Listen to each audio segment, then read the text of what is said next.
বাবু কি অবস্থা ভালো আছেন?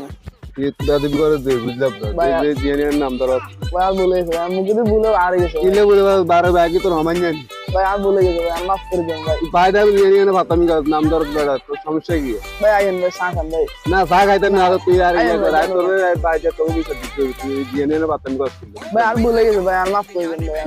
ভুলে গেছে মানে ভাই ভুলে একদিন দুই দিন হতে কি ভুলো ভাই আজ জেলে আর মাফ করে দেন ভাই, আর মুখে দিয়ে ভুলে মুখে দিয়ে আর গেছে ভাই, আজ জেলে আর মাফ করে দেন। না জানলে মাফ করে হইতো না চা খান ভাই, আইন না ভাই চা। চা খাবো না চা খাওয়াবো না খাবো এটা অন্য ব্যাপার তুই নাম দিলি কি লাগে এটা কথা গো আচ্ছা আইন ভাই চা খান। না না তুই এর নাম দিলি কি আইন না করে দোকান আছে চা। না এটা বিচার বাইন তো তোর মার কাছে যাবো না তোর মার কাছে যাবো তুই আর নাম দিলি কি না আজ আর ভুলে গেছে থাক, আজ জেলে মাফ করে দেন ভাই। আইন চা খান ভাই। सारी लट गहना होती गई सारा सारा दिन कट गली बिच